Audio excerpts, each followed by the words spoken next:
All the squares. Okay. Um, so I did, for the first time ever, I did some blocking yesterday with a blocking setup that I got from my oldest brother. Well, partially from my oldest brother. My Christmas present was an Amazon gift card, which was perfect because I was able to get something that I'd been wanting to get. I don't normally, I say I don't normally, in my 12 years of crocheting, I have never blocked a blanket. So it was my first time kind of blocking it last night. I did wet blocking on, this is acrylic yarn, so maybe it worked. I don't know why. This is only 7 squares. 3, 6, 9, 12.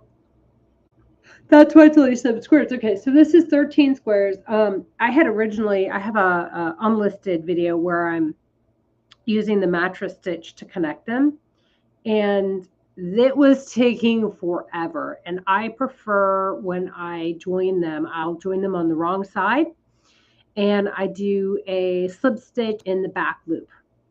The downside to that, of course, is if you're using a different color yarn that is kind of visible.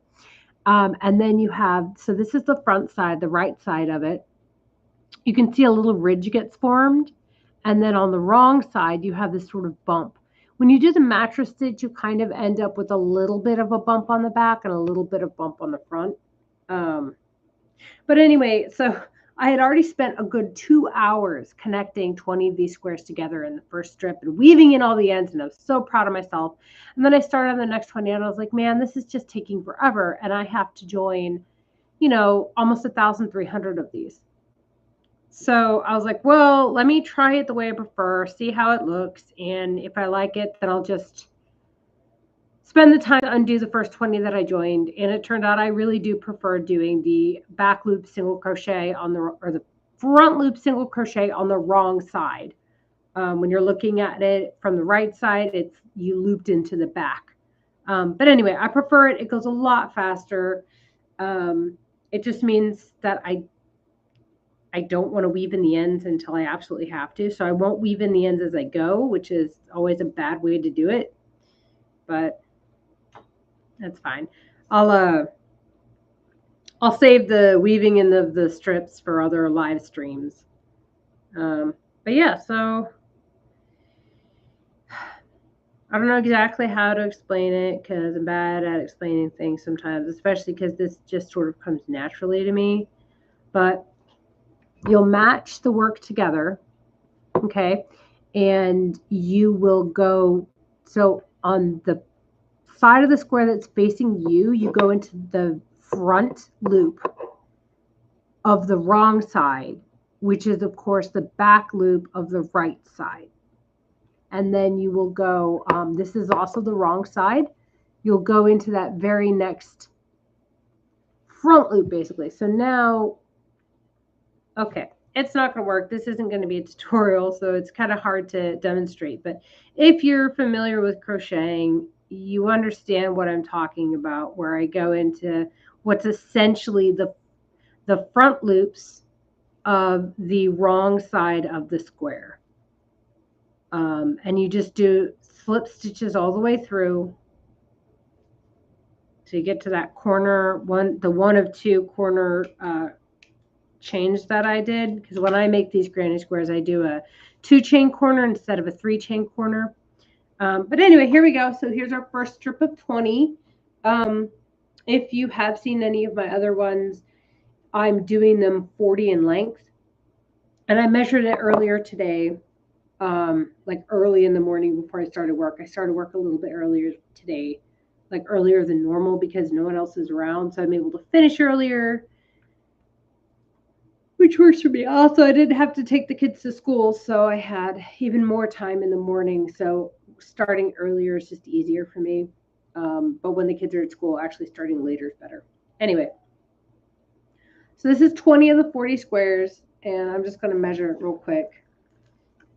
I did measure earlier when I did it with the mattress stitch, and 6 squares joined were 13 inches, which means that of the method in which I'm doing it. Oh yeah, so let's see here. 1, 2, 3. Okay, so it ends up being 14 when I do this slip stitch join, which made sense because there's a little bit of extra. It's not as close together as a mattress stitch would be. So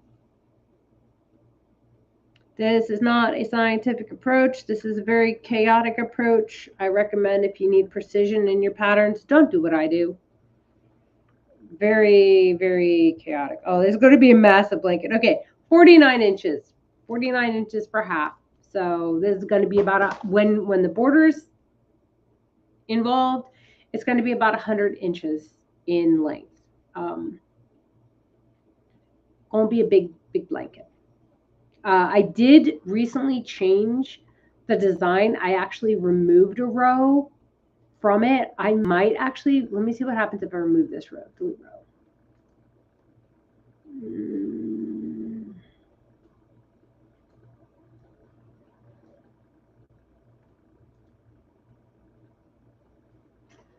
I kind of like that. I'm doing a couple quick design changes on the blanket right now.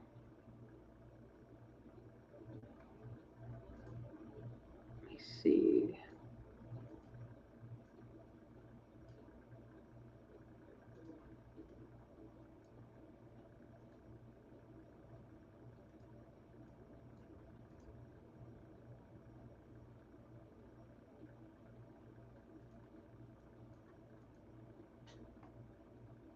Yeah, I removed another row. I definitely like how that looks. Shoot, I removed another row. Okay, so I removed another row. I'm going to have to undo it so I can count what all I've changed. But yeah, let me do that real quick.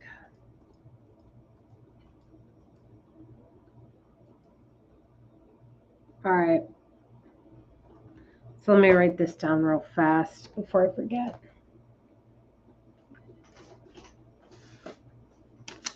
All right, so I'm removing 9 white squares. I'm removing 4 black squares. I'm removing 9 yellow squares. And then 10 off-white. So that's getting removed.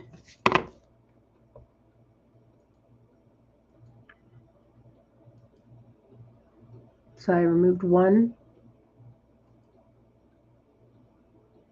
added 4, so that's 3. Moved 2, so that's 2.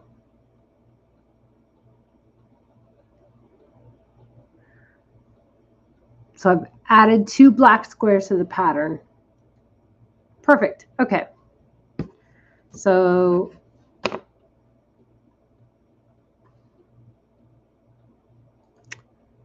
white squares are now going to be this minus 9, this minus 2. Oh no, I multiplied.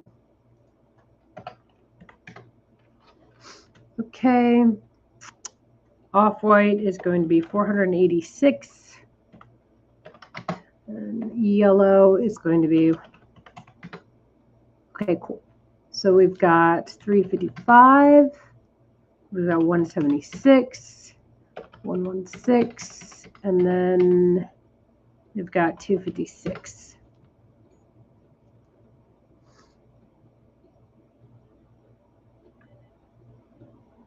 Yeah.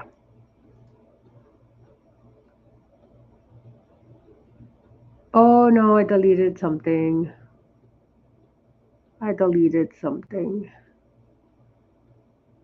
That's a 476.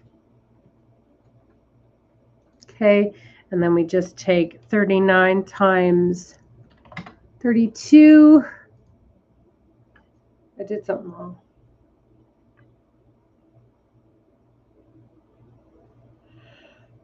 Probably have to count again, but that's fine. I'm not too worried about it. I am worried about it. Let me go.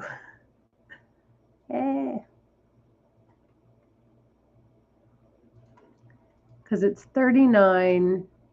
Let me count how many I have here.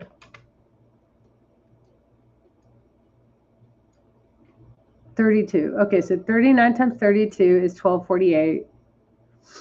So I need to backtrack all of that.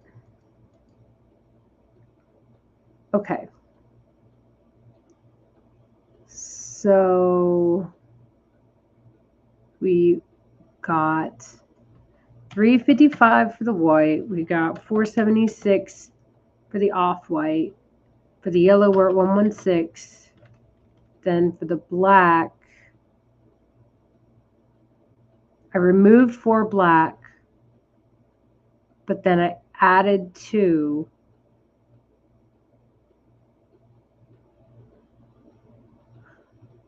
So, fuck, I'm definitely missing something. I removed 4 black, but then I removed another black. I don't know. I'm going to go with 256 on the black ones, and then if I need to make more, it's fine. It'll be a really quick process if I'm missing one. And as I go, I'm going to be making this. So here, I'm going to share my screen to show kind of what the cat blanket is going to look like. I've made him a little bit more stubbier, but I feel like having him stubbier makes him a little bit cuter. So I think he's going to be a cute little guy. He'll be so cute. But yeah, I think the proportions on this I feel much better with. I'm wondering actually how this would look like. I'd have to put a black right there. Ooh. Ooh, I do like that. Oh, man.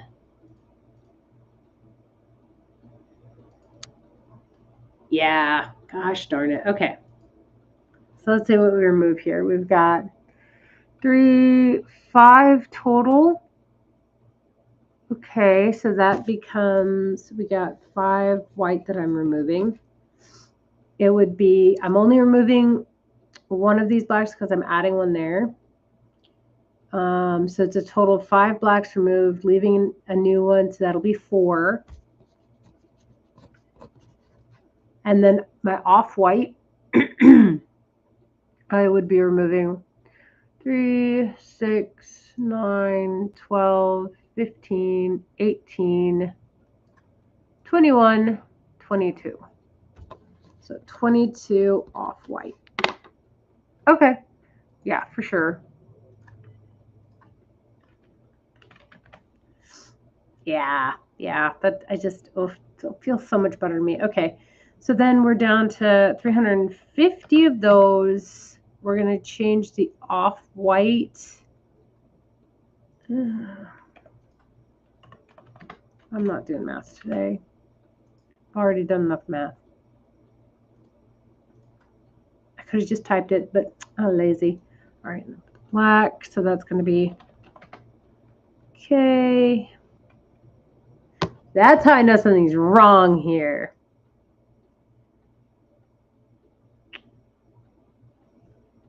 Oh, because I took out I have to take off another off-white because I replaced a off-white with a black. So it'll be 3. There we go. All right. I think I'm still going to be off by 2 though. 38 times 32. Yeah, still off by 2. That's okay. I definitely prefer this looking blanket. And then if I'm already at, what was it, 49 inches after 20. So you take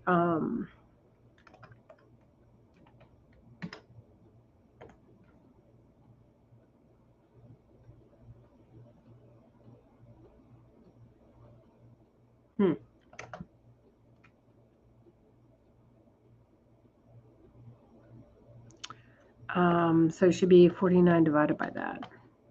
So it's going to be 91 inches. And 91 inches, whoops. A little over. Okay, so yeah, 7.5 feet. That's a good size. I'm actually very happy with this. I'm glad that I got to this point so I could kind of shrink. I mean, since I've been working on this, I've already lost over 100 squares. I've deleted 2 rows. I've saved myself 100 squares. Um, and now I'm 9% done with the blanket. Yay. All right. So here's my first 20. I need to do 18 more now. So I'm just going to do that real quick. And then I think I'll end the live stream, but mostly because I want to watch a little bit of, To Catch a well, not To Catch a Predator. Was it? It's called Takedown now. Takedown with Chris Hansen. You know what's crazy to me when watching that show is the fact that there's people on Takedown, people getting caught on Takedown that were the age that predators were going after when Chris Hansen was on originally with To Catch a Predator with what was it? I don't know what not radio station. Oh my gosh, what TV station? I think it was NBC. He was with at the time, but yeah, that's crazy. That's crazy. And I think there was one where the guy actually mentioned that when he was a kid, he used to watch Chris Hansen on To Catch a Predator. How crazy is that you watched it as a kid, you knew these guys were doing the wrong thing, yet you still showed up. Absolutely nuts. There you go. Attached. Okay. Mm-hmm. Go. And another one bites the dust. Okay, copyright struck. Trying to see where I want to join these. Sometimes, I don't know why, but I look at it and I'm like, oh, that's not how I started it. And so then I have to start by like counting these loops to make sure I have them lined up the way I want them to be. There we go.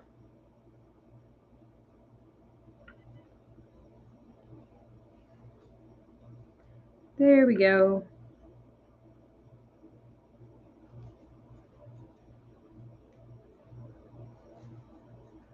Yeah, but any type of stitches that you use to join squares together, it feels like it takes forever. You just want it to be done. And there's all different types of joins. There's the type where you can use like the granny square style double crochet to join them. There's some single crochet corner stitches you can do. That all depends on what type of look you want your project to have when it's finished. Go. It's number 3. Yeah, this is moving so much faster than doing the mattress stitch. The mattress stitch, I feel like it was taking me as long to do a mattress stitch to attach 2 together as it did to actually make one of these, which I felt was crazy. It's insane. And that goes back to what I've said before, probably in one of my unlisted videos, but where people don't really realize how much time really goes into the crochet project or the gift that they receive. And it also sets, I feel, a pretty bad expectation as to what crochet is and how much of a time investment it is when new people get into crocheting. I suppose I was lucky in the fact that crocheters really weren't that popular on YouTube. Not that they're exceedingly popular now on YouTube, but they weren't that popular on YouTube when I first started. In fact, what I needed help with, so I knew the concept of crocheting, right? Yarn, hook. My grandmother was, she knit, almost exclusively she knit. She had machines that she could use to knit projects, and then she also spent a lot of time hand knitting by hand. Well, she taught me how to knit. She was never able to teach me how to crochet because she could never understand. She herself couldn't figure out how to crochet. So it wasn't until my grandmother had actually passed that I was like, you know what? I kind of know how to knit, but I don't know how to crochet. So I'm something my grandma couldn't do. So let me see if I can do it, because maybe I can. Turns out I can. But anyway, the one issue I was having, I could get it on. I could do a chain just fine. And with trying to teach my kids how to do a chain, I feel like I did pretty good. However, I was very much an adult at the time that I learned how to do it. But it's definitely something that some people can struggle with, the concept of the chain stitch. Anyway, the issue I was having and always would run up against was turning my work. I could not for the life of me figure out how to turn my work. Like, it didn't make sense to me. So I looked up online. I went and I bought a skein yarn and I bought a hook, and I looked up, like, how do you turn your work in crochet? First video, dude, all you could see with this was his fingers, and they're, I hate the term, but it is an apt description. But a bit like sausage fingers. They were not the dainty type of fingers that you would associate with someone who does fiber craft. So I was intrigued. I was like, well, this guy obviously knows what he's talking about. He's figured it out. So I was watching him, and I learned from some random guy on YouTube how to turn my crochet work. And after that, all bets were off. Now, what was interesting is I could not for the life of me read a written pattern. But I found those like diagram patterns, the pictograph patterns or whatever. I was able to read those. It's very easy for me to read those.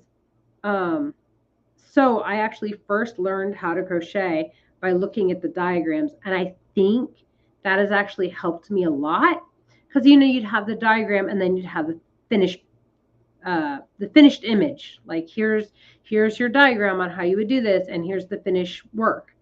And I was able to look at something and be like, okay, on the diagram, it shows me double crochet.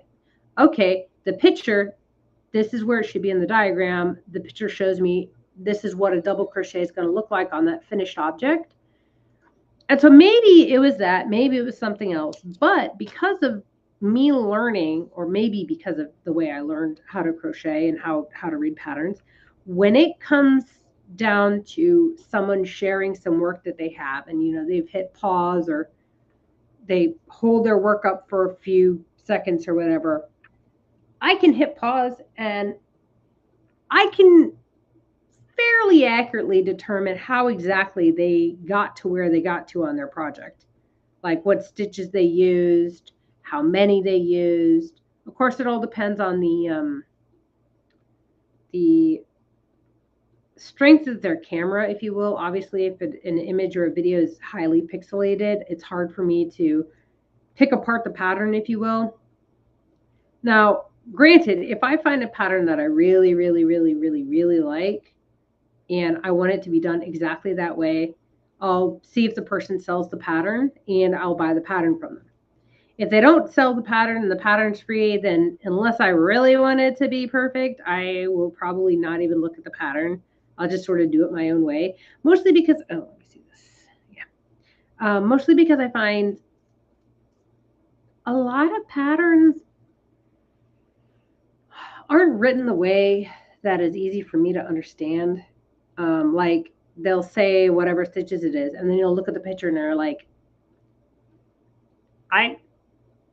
the pattern that you have written here does not match the ending image. You should be decreasing here, but you haven't decreased. You should be increasing here, but you haven't increased. It's just the way the pattern's written, it doesn't make sense. And I do find a lot that people complain about patterns being written poorly. Like they follow the pattern to the T, and then they get to the very end of the work and they're like, oh, this isn't at all what it looked like in the picture. So, I mean, if someone is selling their pattern, it generally means that they had testers, they've tested it thoroughly, the pattern is easy to read, the pattern is accurate as to what they say in terms of the step and the stitches. So that's why I would buy it, as opposed to, if it's a free pattern, I won't even look at it. Now, I did recently purchase a book for amigurumi I've talked about on another one. It might be an unlisted video. But the way in which they had the hair done for the particular project, I was following it and I was like, I really don't like how this looks at all. And I undid it and I redid it the way the patterns told, like the instructions told me to. And I just didn't like it. And I knew how I would do it to get the same look as in the picture wouldn't be the way that the pattern described it. Now, the way the pattern described it was perfectly fine.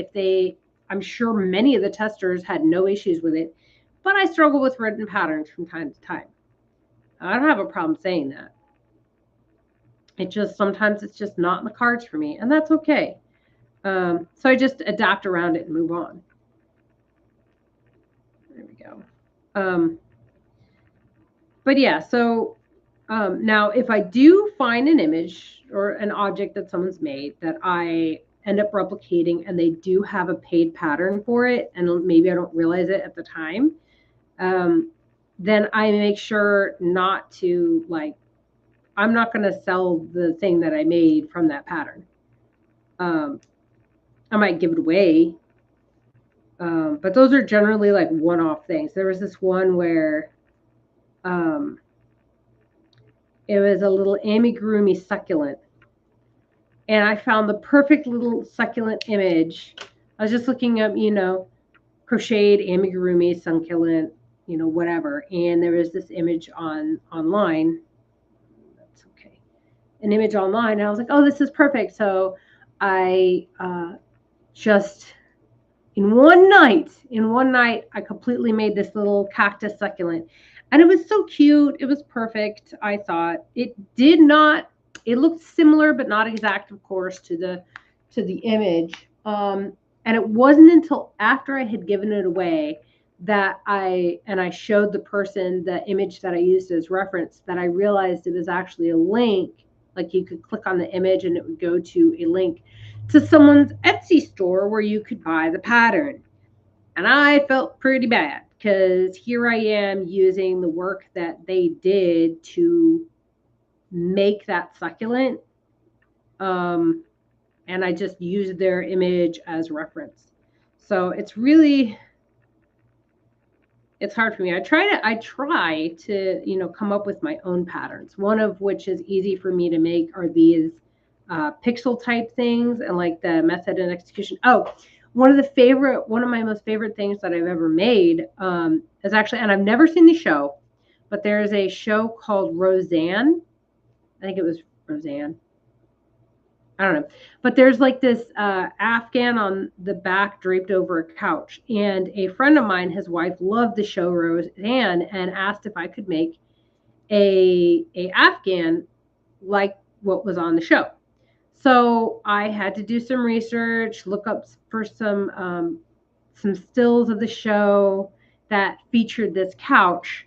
And at first I was going to try and be really, really specific and get the pattern exactly, like the colors exactly or whatever. And I realized, I think in different seasons, there's actually a different blanket, or they tilt the blanket, like they have the blanket in a different way draped. So you don't have the same photo, like the same blanket as a reference. You end up with either different sides or a different blanket entirely. And then also the downside is with those type of shows, sitcoms, I think with those type of sitcoms, you don't typically see the back of the couch. And I want to say it's probably one of those like live studio audience type things. So you're never going to see that angle because that would be the angle out towards the audience. So what I did to make it similar, but also be, I don't know, my own, I guess. I used Excel and I picked out like 13 or 14 different colors. And then I created an Excel sheet that made it, like I laid it all out in Excel, that every square that I made for that blanket would not have, like there would be no duplicate granny square. So you'd have the center of one color, the second row of another color, the third row of another color, and then the fourth row would be black. And then, so like, let's say you label those colors A, B, C, and D, then the next square would have, you know, B would be the center, C would be row 2, D would be row 4. And then in the next blanket, you would have C would be the center row, D would be the second row, and A would be the third row, and then you would have black. So that was my way to add some, to make sure that I didn't have any duplicates. I didn't want to have any duplicates. But the blanket turned out fantastic. It went by really, really fast. Because I could kind of assembly line it, I would do 13 in one color, like get all of my centers done in all of their respective colors. And then I would start working on like, okay, so let me make sure all of these colors are done on their second row and all these colors are done on their second row. And then, you know, so forth, kind of like a assembly line. It always seems to work better for me if I'm working part and parcel as opposed to like all at once. It's probably why I like granny square type patterns. 8 and 10. Got 10. Trying to count 3, 6, 9, 10. So we got 10 here. We've got 20 over there. So I just need 8 more. So I'm going to join this 10 to my 20 that's over there. Yeah, this is going much faster. I had on my unlisted one, I had managed to join 6 together in the span of like 30 minutes. And here I've already joined these 10 together. So yeah, it's going a lot faster this time around, which is fine.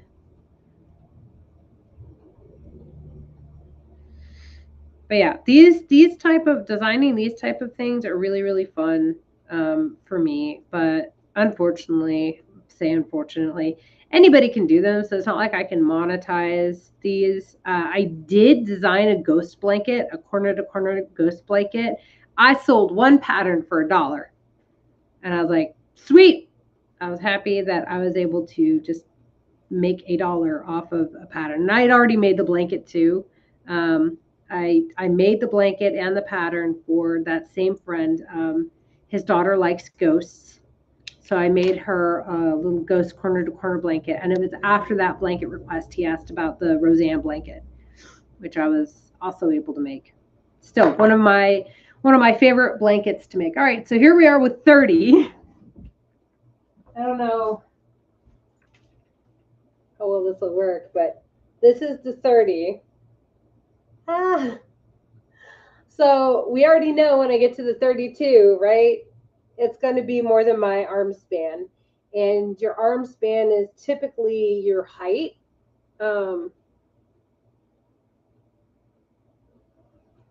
Yeah. So, and I'm 5'7".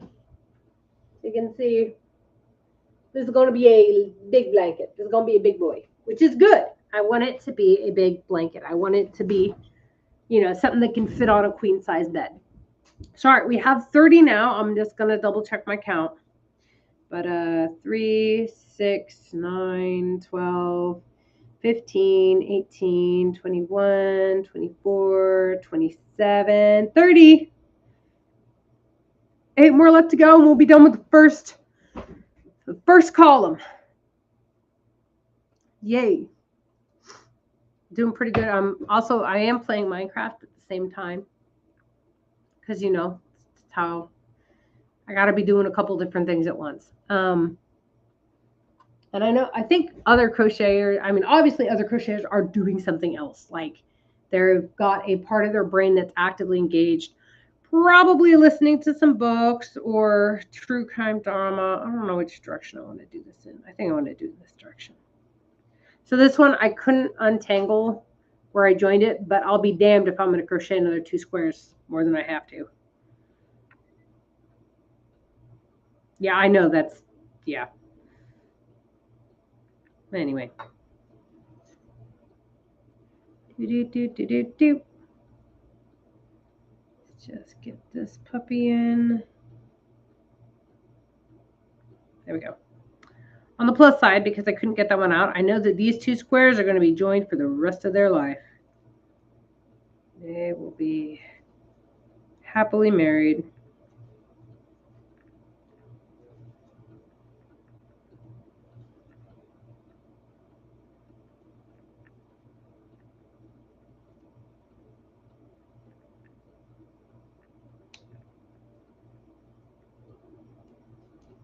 There we go. Oh, it's stuck.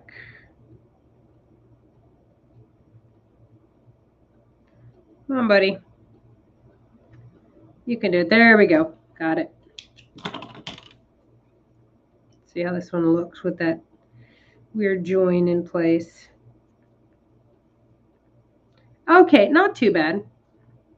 I mean, with all these squares, it's gonna any imperfections in a project like this at this size, if it is a relatively small imperfection like this, it's gonna get lost. Like, no one's taking a magnifying glass to work like this. They will see the big picture. I have to keep convincing myself. They will see the big picture. They will not see all the little problems, right? People are not going to focus on that, which is great for me because I think I would die. There, all right, got it all. Okay.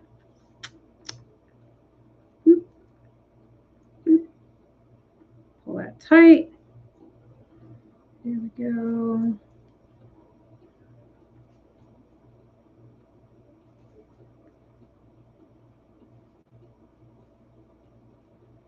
Here we go.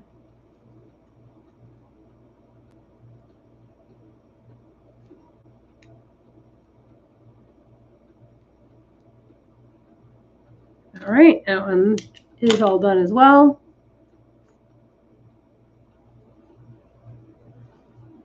Yay, that's 3 down. 3 down, 3 down. Do, do, do, do, do. What time it is? Okay. Let me go do something real quick.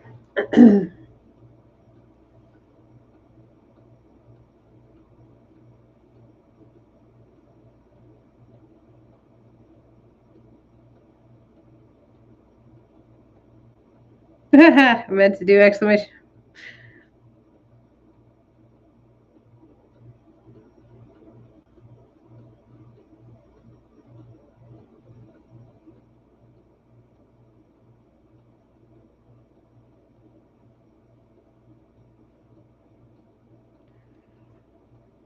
Uh-oh. Sliding door person detected 8 minutes ago. I'm the only one at the house. Oh. The person it detected was my hammock. Nope. Oh, okay.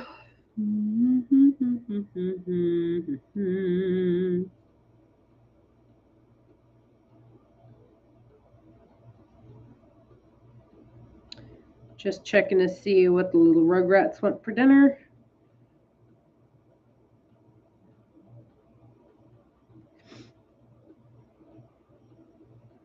Okay. All right. Joining square number 4. Oh, bird's nest. Let's grab that. Got it. All righty.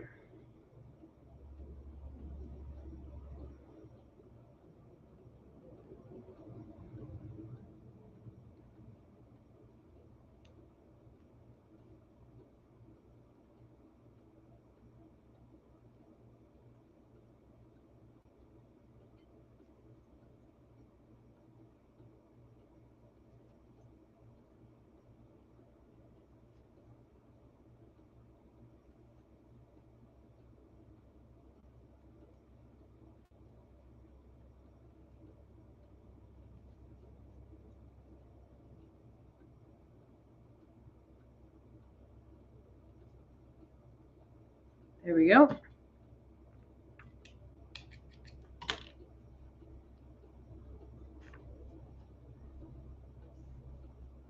right, that makes 4.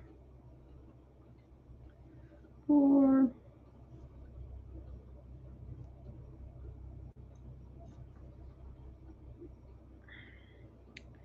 Here comes number 5. Here comes number 5. Right to join today. will turn Just making sure I have it in the right spot. Maybe I should probably start I have a whole bucket of stitch markers in this container I'm working on with a blanket for my son, a weighted blanket. And I think maybe I should start doing that. Start adding a stitch marker in the second chain stitch. So that way it's easier for me to always match these up and I'm not always like, which one really? Because when you turn a square the wrong side and you put it up against one with the right side facing you, so you have a wrong side facing you and a right side facing you, sometimes I find it's hard to match them up. I just have to hope that my blind guess is good enough. So it doesn't, as long as it doesn't start slanting, we're fine. So now we got 5. I got 3 more left to go before I can officially have one row together.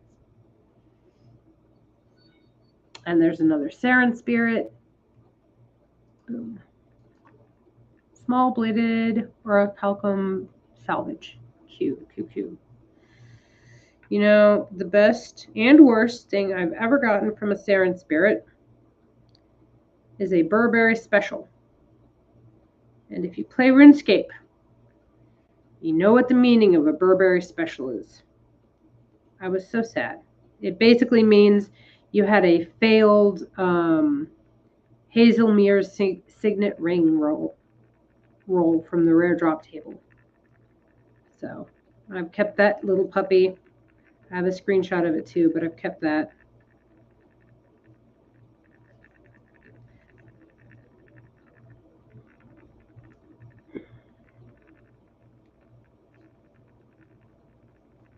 Right.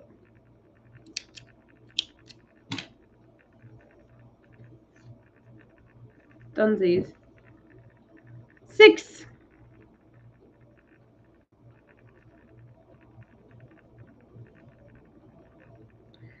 Right, well that was a question, that was not a statement.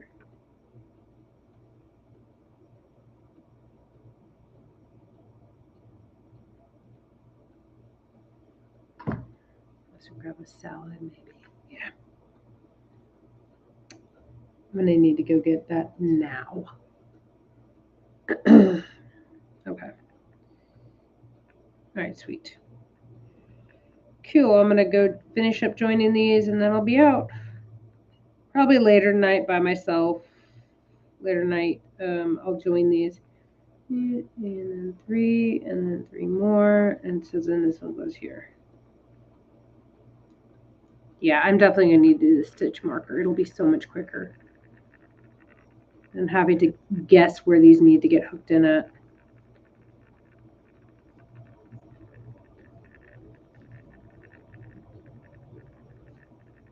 I am glad that I decided to block the squares yesterday because it does feel like they're a little bit more uniform in shape. Let's grab this guy. There we go.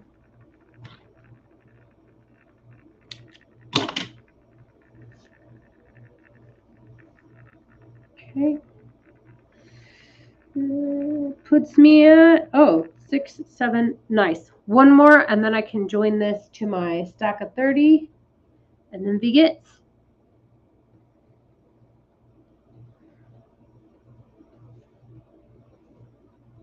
Which I'm sure is not when it's used. When that German is used, it's not used in the way in which I use it. I just use begets as we're good.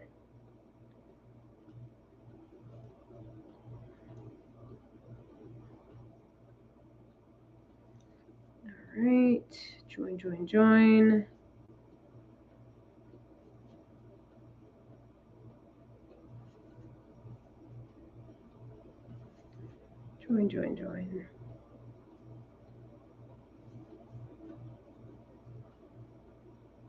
Random, but there's this new car wash place that opened up in the little town that's here. And they have free car washes.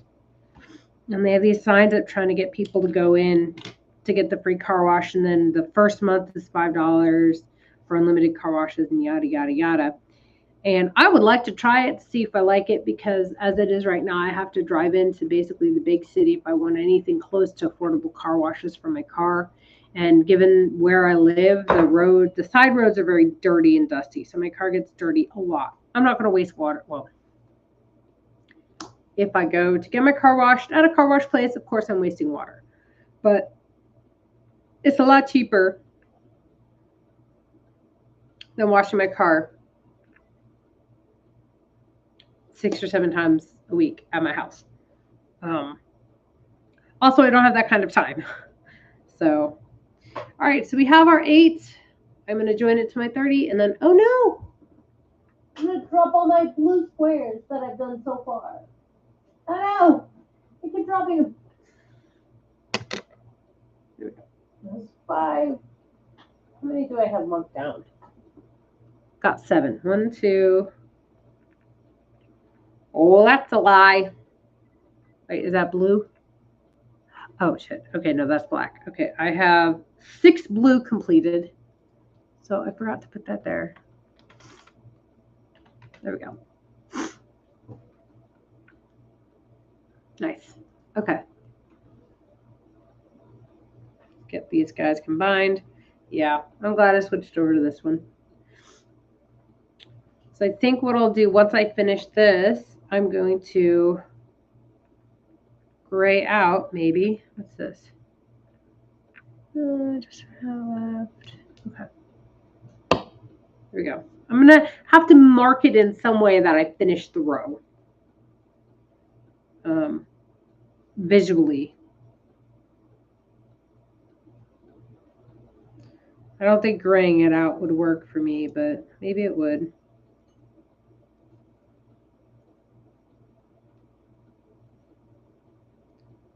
Flip stitch that. All right, here we go. And then, so this will be 38 tall.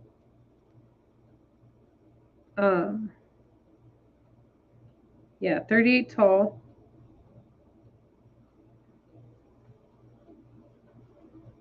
So I'll be able to see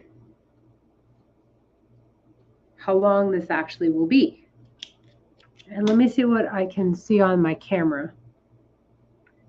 Okay, so yeah, even if I held this up, the video would not be able to capture the scope of the height of this blanket, which is fine. So I